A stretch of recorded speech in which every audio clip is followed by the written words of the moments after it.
विज्ञान जो है अध्याय 7 शरीर की रचनात्मक एवं क्रियात्मक इकाई कोशिका पार्ट 2। इस प्रकार से अपन जो है कोशिका के अंदर पाए जाने वाली विशेष कोशिकाओं को अपन विशेष केंद्रक को अपन देखेंगे जो है। इस प्रकार से केंद्रक जो है वह गोल बड़ी होती है, इसी प्रकार गोल या अंडाकार होती है। इस प्रकार से वह केंद्रक अलग अलग प्रकार के दिखाई देते हैं। इसी प्रकार से अपन देखते हैं कि यह कोशिका का सबसे महत्वपूर्ण अंग है, इसलिए इसे कोशिका का नियंत्रण कक्ष भी कहा जाता है, क्योंकि ये जैविक प्रक्रियाओं को क्या करते हैं, संपन्न करते हैं, इसलिए इसको नियंत्रण कक्ष कहा जाता है। इस प्रकार से एक पतली केंद्रक जो है एक पतली झिल्ली के द्वारा जो है घिरा होता है। इस झिल्ली को केंद्रक झिल्ली कहते हैं। यह झिल्ली पतली होती है, लचीली होती है, अर्धपारगम्य होती है। इसमें छोटे छोटे छिद्र होते हैं। इन छिद्रों को जो है केंद्रक छिद्र कहते हैं। इस प्रकार से इस छिद्र के द्वारा जो है विभिन्न प्रकार के पदार्थ जो है कोशिका द्रव्य से केंद्रक द्रव्य में पहुंचते हैं, और इसी प्रकार से केंद्रक द्रव्य से कोशिका द्रव्य में पहुंचते हैं। इस प्रकार से यह छिद्र जो है आदान प्रदान का कार्य करते हैं। इनके अलावा अपन देखते हैं कि केंद्रक झिल्ली के अंदर गाढ़ा तरल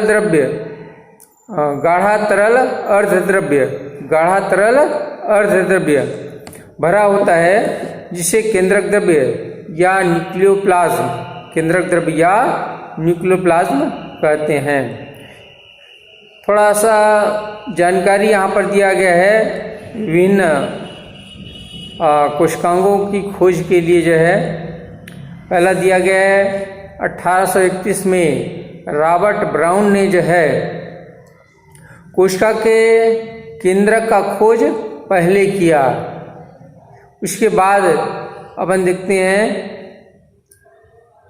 1939 में जे परकिंजे नामक वैज्ञानिक ने जो है कोशिका में जीवित पदार्थ को जीव द्रव्य या प्रोटोप्लाज्म नाम दिया। इसके बाद 1940 में इलेक्ट्रॉन सूक्ष्मदर्शी की खोज हो जाने के बाद अपन देखते हैं कोशिकाओं को अच्छी तरह देखा तथा उनके विभिन्न कार्यों का अध्ययन किया।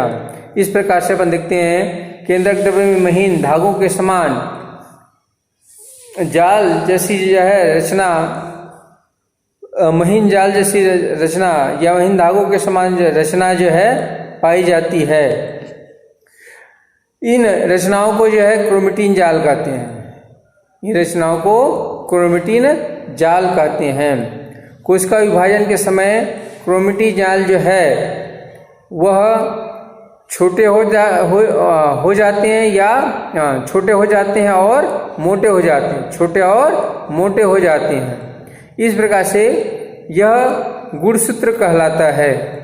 मनुष्य में पाए जाने वाले गुणसूत्रों की संख्या 46 है। 46 गुणसूत्र मनुष्य में पाई जाती है प्रत्येक कोशिकाओं में जो है। इस प्रकार से अपन जो है केंद्रक द्रव्य में पाए जाने वाले गुणसूत्र या क्रोमोसोम्स के बारे में जानकारी प्राप्त किया। इसके बाद गुणसूत्र का स्ट्रक्चर संरचना देखते हैं। गुणसूत्र जो है वह प्रोटीन इसी प्रकार से डीएनए का बना होता है। डीएनए का फुल फॉर्म जो है डीऑक्सीराइबोज शर्करा, डीऑक्सीराइबोज न्यूक्लिक अम्ल, डीऑक्सीराइबोज न्यूक्लिक अम्ल। इस प्रकार से यह दोनों पदार्थों के आपस में समन्वय से जो है निर्मित होते हैं और ये आनुवंशिक पदार्थ एक पीढ़ी से दूसरे पीढ़ी में